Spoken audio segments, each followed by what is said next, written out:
सभी भाइयों को नमस्कार। स्वागत है आपका गवर्नमेंट एग्जाम प्रिपरेशन चैनल में। मुख्य सेविका का मॉक टेस्ट हम लोग आज 4 करने वाले हैं। इससे पहले बता दूं कि हम लोग मुख्य सेविका का 100% कोर्स जो है कंप्लीट कर चुके हैं। आप लोग जाके प्ले लिस्ट में देख सकते हैं। इसके साथ ही यूथ कंपटीशन का और घटना चक्र बुक का सारे क्वेश्चन हम लोग अटेंड कर चुके हैं, देख सकते हैं आप लोग प्ले लिस्ट में जाके। ठीक है, तो चलिए शुरू करते हैं। आज का पहला प्रश्न, किस वर्ष को महिला सशक्तिकरण वर्ष घोषित किया गया? किस वर्ष को महिला सशक्तिकरण वर्ष घोषित किया गया? 1999 को, 2001 को, 2003 को या 2010 को? पहले प्रश्न का उत्तर हो जाएगा बी यानी कि 2001 को महिला सशक्तिकरण वर्ष घोषित किया गया। देखिए, महिला सशक्त होने का मतलब यह है कि शिक्षित हो, ठीक है, अपने पैरों पे खड़ा हो यानी कि इंडिपेंडेंट हो और समाज में उसको प्रतिष्ठा मिले। ठीक है, उसी को कहते हैं महिला सशक्त है, मजबूत है। आगे बढ़ते हैं, प्रश्न संख्या 2 पे आते हैं। सन 1931 की जनगणना में हट्टन ने अछूत जातियों को किस नाम से संबोधित किया? सन 1931 की जनगणना में हट्टन ने अछूत जातियों को किस नाम से संबोधित किया? तो बाहरी जातियों के नाम से, अनुसूचित जनजाति के नाम से, अनुसूचित जाति के नाम से या अछूत जाति के नाम से? जो दूसरा प्रश्न है हमारा, उसका उत्तर हो जाएगा ए यानी कि बाहरी जाति के नाम से संबोधित किए हैं। ठीक है, अच्छा, अछूत जातियां कौन थी? जिन जातियों को ब्राह्मणों का सेवा करना अलाउ नहीं था। ठीक है, ये लोग ब्राह्मणों की सेवा नहीं कर सकते थे। वो जातियां कौन सी थी? अछूत थी। इन्हीं को जो है वो बाहरी जाति के रूप में दर्जा दिया गया है। अच्छा, ये जातियां जो हैं, इनको जो है मंदिरों में प्रवेश भी अलाउ नहीं था। ये मंदिरों में प्रवेश भी नहीं कर सकती थी। हालांकि ये बहुत पुरानी बात है, अब ऐसा होगा तो दंगा फसाद हो जाएगा। ठीक है, क्योंकि अब हर जातियाँ जाग चुकी हैं और ऐसा करना जो है मानवता के खिलाफ भी है। ठीक है, मानवता के खिलाफ भी है ऐसा चीज़ें, तो ये ध्यान रखिएगा। तो फिलहाल उस समय 1931 की बात हो रही, तो ऐसी जातियों को जो ब्राह्मणों की सेवा नहीं कर सकते थे, जिनको मंदिरों में जाना अलाउ नहीं था, उनको जो है बाहरी जातियों से संबोधित किया है हट्टन साहब ने। आगे बढ़ते हैं, प्रश्न संख्या 3 पे आते हैं। निर्धनता मापन के कितने आधार हैं? निर्धनता यानी कि गरीबी। क्या है? गरीबी। इसको मापने के लिए कितने आधार हैं? 1 है कि 2 है कि 3 है कि 4 है? तो तीसरे का उत्तर हो जाएगा बी यानी कि 2 हैं। निर्धनता मापने के जो हैं आधार वो हैं 2। देख लेते हैं कौन कौन सा है। एक है पूर्ण निर्धनता और एक है सापेक्ष निर्धनता। ठीक है, अच्छा, पूर्ण निर्धनता क्या है? जिसमें व्यक्ति जो है भोजन, कपड़ा, मकान और स्वास्थ्य, ठीक है, इन सब सुविधाओं को पूर्ति नहीं कर पाता है, इन सब सुविधाओं की पूर्ति नहीं कर पाता है, उसे कहते हैं कि पूर्ण रूप से ये व्यक्ति गरीब है। जो रोटी कपड़ा मकान यानी कि भोजन का, कपड़े का, मकान की सही से व्यवस्था नहीं कर पाता है, स्वास्थ्य की, तो वह व्यक्ति जो है पूर्ण रूप से गरीब माना जाता है। सापेक्ष गरीबी क्या है? देखिए, सापेक्ष निर्धनता क्या है?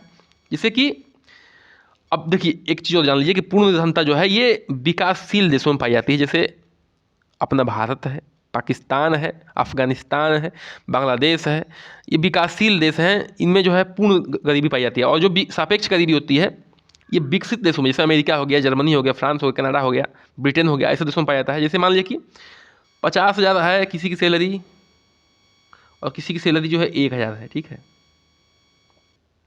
1 लाख, किसी की सैलरी क्या है? 1 लाख है। तो देखिए, दोनों जो है अपनी बेसिक ज़रूरतों को पूरा कर लेंगे, लेकिन अब इन दोनों में जब तुलना करेंगे तो जो 50,000 सैलरी वाला है वो 1 लाख की अपेक्षा क्या हो जाएगा? गरीब हो जाएगा। यानी कि रिलेटिव निर्धनता कहेंगे, रिलेटिव गरीबी कहेंगे तो, या सापेक्ष गरीबी कहेंगे तो जो है ये विकसित देशों में आता है। ठीक है, ये अपनी ज़रूरतों को, मूलभूत आवश्यकताओं को पूर्ति कर लेते हैं, लेकिन ये एक दूसरे से जब कंपेयर करते हैं तो उसको कहते हैं कि ये गरीब व्यक्ति है। आगे बढ़ते हैं, क्वेश्चन संख्या 4 पे आते हैं। मारास्मस रोग जो है की कमी से होता है? जो मारास्मस रोग होता है वो किसकी कमी से होता है? प्रोटीन कमी से होता है, कार्बोहाइड्रेट कमी से होता है, लौह तत्व कमी से, या प्रोटीन और ऊर्जा कमी से? जो चौथा प्रश्न है उसका उत्तर हो जाएगा डी यानी कि प्रोटीन और ऊर्जा की कमी से जो है मारास्मस रोग होता है। देखिए, जो ये मारास्मस रोग है इसमें कैलोरी के साथ साथ यानी कि ऊर्जा के साथ साथ अगर प्रोटीन की कमी हो जाती है ये खास तौर से 1 वर्ष से नीचे के बच्चों में होता है, ठीक है। 1 वर्ष से जो नीचे के बच्चे हैं उनमें ये होता है, जो 1 वर्ष से नीचे के बालक को मैक्सिमम उन्हीं केस में देखा गया है ये, जिनमें कैलोरी का और प्रोटीन कमी हो जाती है, उनमें मरासमस रोग हो जाता है, ठीक है। अच्छा, एक और बात है, अब इसमें क्या होता है कि शरीर में सूजन हो जाती है, वजन में कमी हो जाती है, भूख नहीं लगता है, मांसपेशियों का क्षय हो जाता है, मांसपेशियाँ बहुत कम रहती हैं शरीर में, रह जाती हैं, चंद्रमा आकार का मुख हो जाता है और त्वचा जो है रूखी सूखी हो जाती है। तो ये सब इसके सिम्टम्स हैं, ध्यान से सुन लीजिएगा, बार बार रिवाइज करेंगे, आपको जो है याद हो जाएगा। चलिए आगे बढ़ते हैं, अगले प्रश्न पे आते हैं। प्रश्न संख्या 5 पे आते हैं। परिवार का स्वरूप आजकल तेजी से बदल रहा है, ठीक है। परिवार का स्वरूप जो है आजकल तेजी से बदल रहा है, इसे प्रभावित करने वाला मुख्य कारक क्या है? जो परिवार का स्वरूप है आजकल तेजी से बदल रहा है, उसको प्रभावित करने वाला मुख्य कारक कौन सा है? औद्योगिकरण है, व्यक्तिवादिता है, निचली शिक्षा है या उच्च शिक्षा है? तो देखिए, इसका मुख्य कारण है वो है बी, यानी कि व्यक्तिवादिता है। इंसान जो है इस समय अपने आप में खो रहा है, दूसरे के रिश्तों से जो है उसको ज़्यादा कोई मतलब रह नहीं गया है, रिश्तों को बहुत संकीर्ण कर रहा है। यही कारण है कि जो है हमारे जो आजकल परिवार है उसका स्वरूप बदल रहा है। पहले जो है चाचा चाची, दादा दादी, नाना नानी तो नहीं, लेकिन दादा दादी, चाचा चाची सभी लोग मिल के साथ में रहते थे, और उसके मम्मी पापा, उनके बच्चे सभी लोग मिल के साथ रहते थे। लेकिन आजकल जो है परिवार कैसा हो गया है? एकल हो गया है, न्यूक्लियर फैमिली की तरफ हम लोग जा रहे हैं। परिवार का साइज बहुत छोटा हो गया है। तो ये है व्यक्तिवादिता, सिर्फ अपने से मतलब रखना है, बहुत जो है संकीर्ण रिश्ता, बहुत ही छोटा रिश्ता को जो है वैल्यू देना है। तो इस तरफ जो है हमारे रिश्ते क्या हो रहे हैं? प्रभावित हो रहे हैं, और परिवार का स्वरूप भी क्या हो रहा है? बदल रहा है। आगे बढ़ते हैं, प्रश्न संख्या 6 पे आते हैं। पीएच की वह सीमा जिसके कारण दांत सड़ते हैं, यानी कि दांत का डिके होता है, दांत का क्या होता है? क्षय होता है। पीएच की कितनी सीमा होती है जिस दांत का क्षय होता है? 8.9, 5.5 से 6.5, 5.5 से कम या 9 से अधिक। जो 6वां है उसका उत्तर हो जाएगा सी, यानी कि 5.5 से कम होता है तो दांत डीके होना शुरू हो जाता है। अब देखिए, जो मनुष्य का दांत होता है, ठीक है, उसमें एक होता है इनेमल। क्या होता है? इनेमल, जो बना होता है किससे? कैल्शियम फास्फेट से। कैल्शियम फास्फेट से बना होता है, ठीक है। अच्छा, इनेमल क्या होता है? जो ये मान लीजिए दांत है, तो दांत का जो यहाँ पे बाहरी आवरण है, ये शरीर का सबसे कठोर अंग है, सबसे कठोर अंग है, ठीक है, पार्ट है इनेमल, ये इसको इनेमल कहते हैं। देखिए, इसको जो है ये बहुत ही मजबूत पार्ट होता है, लेकिन जब मुंह का पीएच 5.5 से कम होता है तो ये खराब होने लगता है। ये इनेमल क्या होता है? खराब होने लगता है। और इस तरह से हमारी दांत जो है, दांतों का क्षय होने लगता है, दांत हमारे सड़ने लगते हैं, दांत हमारे गिरने लगते हैं। तो मुंह का पीएच जो है 5.5 से कम नहीं होना चाहिए, जिससे क्या होगा? इनेमल खराब हो जाएगा, उसके बाद दांतों का क्षय होने लगेगा। इनेमल किससे बना है? कैल्शियम फास्फेट से बना है। एक बार रिवीजन कर लीजिएगा, ये सब पॉइंट जो है इंपॉर्टेंट है, इसको याद रखिएगा। आगे बढ़ते हैं, क्वेश्चन संख्या 7 पे आते हैं। भारत में नवजात शिशु की औसत ऊंचाई होती है, बताइए, भारत में नवजात शिशु की औसत ऊंचाई कितनी होती है? मतलब कि औसत लंबाई जब बच्चा पैदा होता है तो कितनी होती है? 50 सेंटीमीटर होती है, 45 सेंटीमीटर, 50 सेंटीमीटर या 48 सेंटीमीटर, ये 40 सेंटीमीटर, ध्यान रखिएगा। तो 7वें का उत्तर हो जाएगा सी, यानी कि 50 सेंटीमीटर जो होती है नवजात शिशु की लंबाई होती है, ऊंचाई होती है भारत में, उसकी बात हो रही है। एक और चीज़ जान लीजिए कि जब जन्म होता है तो ये देखा गया है कि जो लड़कों की लंबाई होती है ना, नवजात शिशु की बात हो रही है, जो लड़कों की बात होती है, यानी कि बॉय बेबी की बात होती है, वो लड़की यानी कि गर्ल बेबी से, ठीक है, गर्ल बेबी से बॉय बेबी की जो लंबाई होती है वो सामान्यतः अधिक होती है। इसको भी आप लोग जान लीजिए। आगे बढ़ते हैं, अगले प्रश्न पे आते हैं, प्रश्न संख्या 8 पे। मछली दिमाग के भोजन के रूप में जानी जाती है क्योंकि इसमें भरपूर मात्रा में होता है। मछली जो है दिमाग के भोजन के रूप में जानी जाती है क्योंकि इसमें भरपूर मात्रा में क्या होता है? कॉपर और मैग्नीशियम होता है, पोटेशियम और कैल्शियम होता है, फास्फोरस और तांबा होता है, मैग्नीशियम और तांबा होता है, ठीक है। जो 8वां है उसका उत्तर हो जाएगा ए, यानी कि कॉपर और मैग्नीशियम इसमें भरपूर मात्रा में होता है, इसलिए जो है इसको मछली को दिमाग का भोजन कहा जाता है। एक और चीज़ जान लीजिए कि मछली में जो है विटामिन डी और विटामिन ए भी प्रचुर मात्रा में पाया जाता है। ठीक है, तो विटामिन डी से रिकेट्स नहीं होता है और विटामिन ए से जो है रतौंधी नहीं होती है।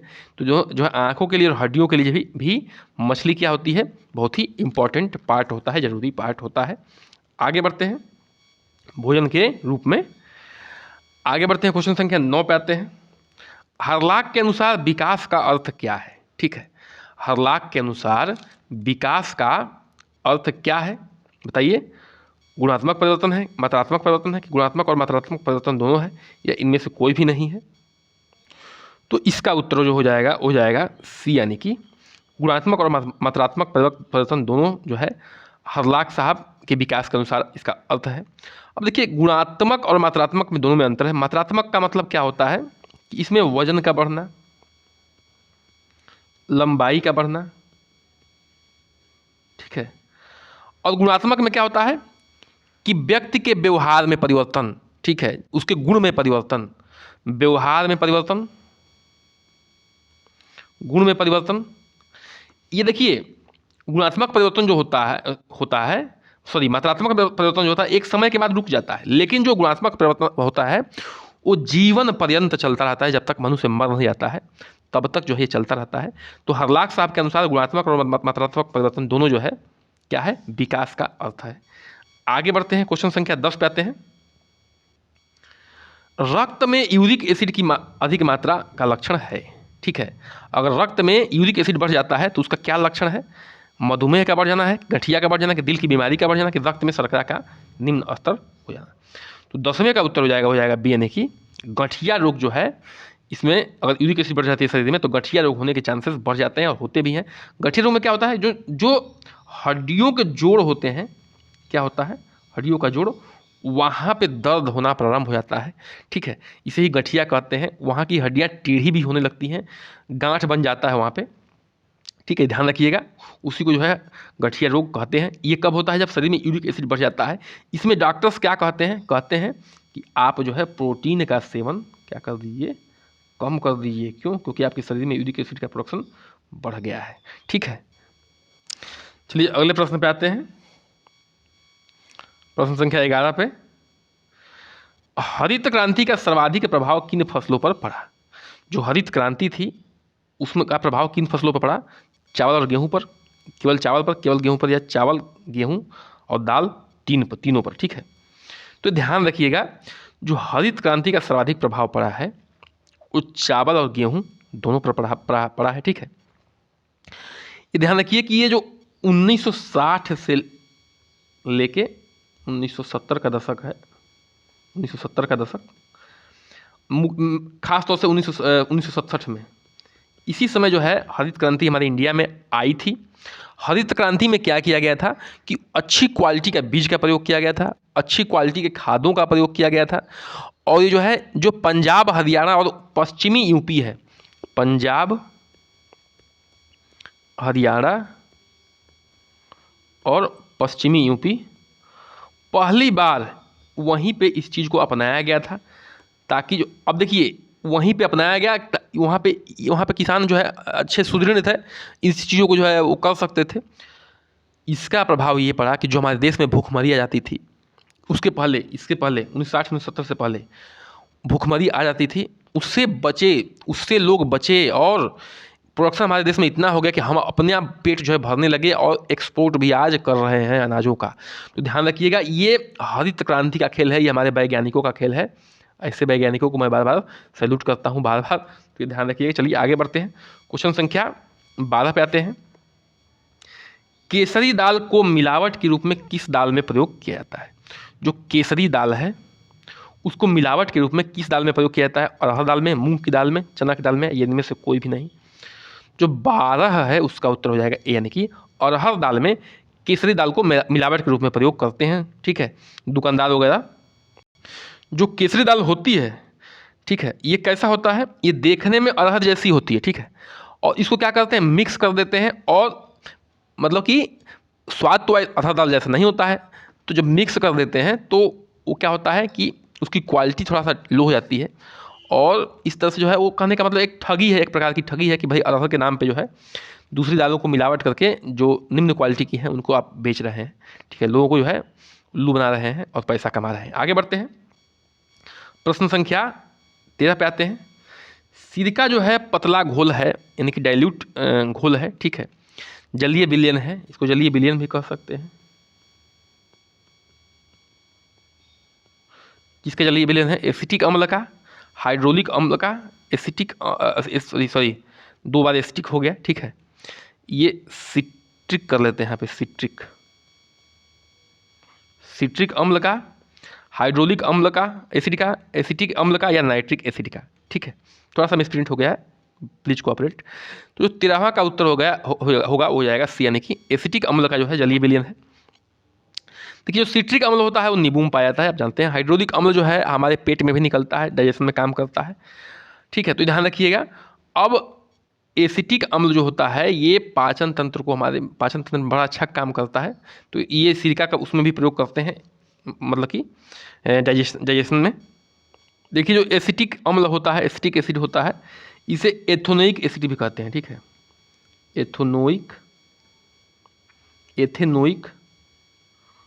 अम्ल भी कहते हैं इसको। फार्मूला होता है CH3COOH, ठीक है। ये जो है खाने में खट्टा होता है और इसका जो स्मेल होता है बहुत ही तीखा होता है, बहुत ही पंजेंट स्मेल होता है। चलिए आगे बढ़ते हैं, अगले प्रश्न पे आते हैं। प्रश्न संख्या 14 पे, राष्ट्रीय महिला कोष की स्थापना कब की गई थी? ठीक है, राष्ट्रीय महिला कोष की स्थापना कब की गई थी? 1987 में, 1989 में, 1991 में या 1993 में?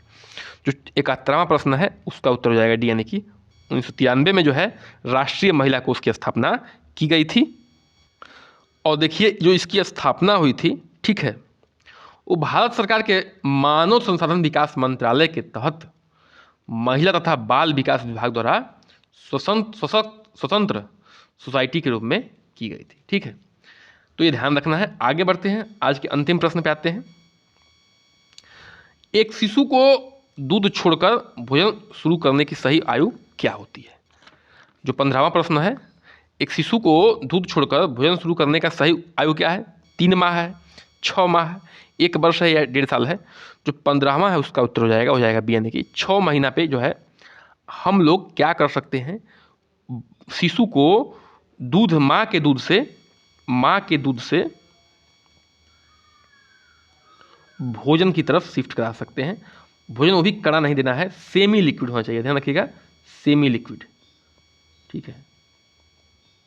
जैसे दाल का पानी हो गया, रोटी को बहुत छोटे छोटे टुकड़े में कर दीजिए और उसको जो है एकदम भिगो दीजिए दाल के पानी में या दूध में, हल्का हल्का एकदम खिलाइए, हल्का एकदम उसको मल के, और सेब को उबाल खिला सकते हैं, जूस पिला सकते हैं। लेकिन आपको ये भी ध्यान रखना कि सीजन कैसा है, सीजन का भी ख्याल रखना है, डॉक्टर सलाह लेके जो है स्विच कर सकते हैं। एक बैग जो है उसको भोजन नहीं खिला देना है, ध्यान रखिएगा। तो इस तरह से चीज़ों को जो हम लोग स्विच कर सकते हैं।